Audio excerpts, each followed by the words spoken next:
the Pathfinder groups away from where they were supposed They to. missed the drop zone. And that's why the planes were all over the place. Yeah.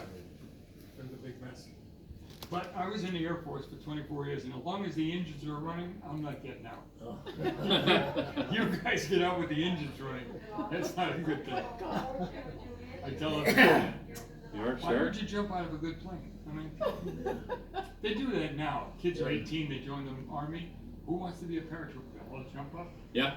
That's how they get them. They don't want. They don't want to be airborne. Well, the one place that you remember going is if you're the number one or the number two guy in the stick.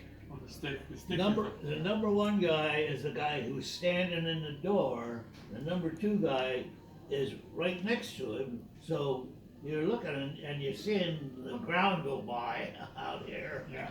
And you want to go out quick, so you grind up together on the ground. And what he's saying is, when they have a row of guys in the seats and they stand up, that's called a stick. Ah. So the stick tries to get as close, so when you see them go off, it's almost like they're in love. I mean, they're literally touching each other when you go out of the plane. You almost hug the guy in Yeah, front, because you want to land on the ground near him. Closer you are on top, closer you'll be. You gotta check the snap fastener of the guy in front of you. Yeah, that's this cord here. When they go out, Might as well that get on pulls this your side. ripcord. That stays with the aircraft. Yeah. You'll see a guy collecting those. Yeah. Otherwise, you've got to pull this handle. And if it's still like, if it doesn't work, you've got a reserve chute. And by I God, think if the you static line was 18 feet. and they always tell you about the reserve chute. Now that'd be pretty hard because you got to clear the main sheet Yeah. and you got to get to your. There's a Well, reserve sheet right over there. Never had to use it, but they tell you if you have to use your reserve, you This handle pull the here, ring and take it and throw it out like a football. and hopefully you got rid of the other chute before, Yeah. right? Because it'll tangle if you don't get rid of the Wow. other chute. Does All anybody this is ever your fall on top of plummeting each towards the other? earth. How about George? Anybody fall on top of each other since you're also? They bang together. You have to be Yeah. careful because if another chute comes in, you could lose your air. Yeah. And then it They does. tank. When they get too close, There's a very bad thing called a Roman candle. Okay. When you lose your air, it becomes the chute becomes a candle like, and it just goes straight in. and then your canopy turns into a cigarette roll. Yeah, cigarette roll or canopy. It's very dangerous.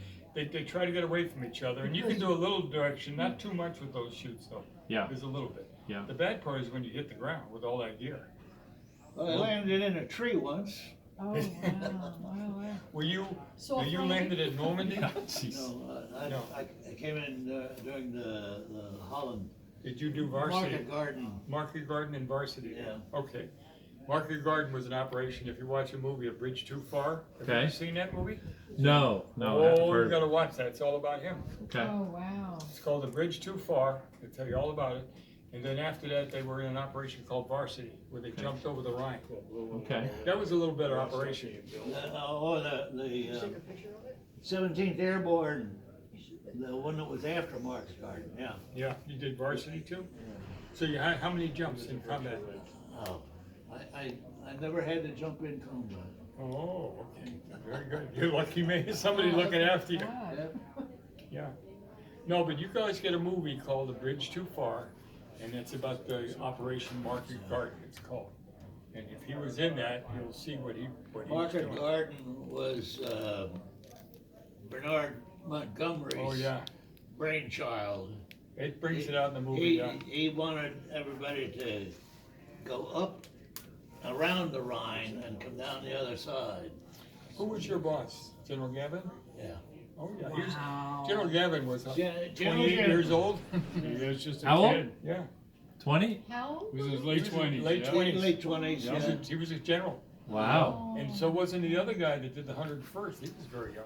I was on the front lines at one point during the bulge, snow, you know, and we keep it down because the Germans weren't that far ahead. Here comes Jim Gavin walking out. The general. Yeah, he was striding out with his orderly, and they got out in front of me. So he's scanning the horizon there.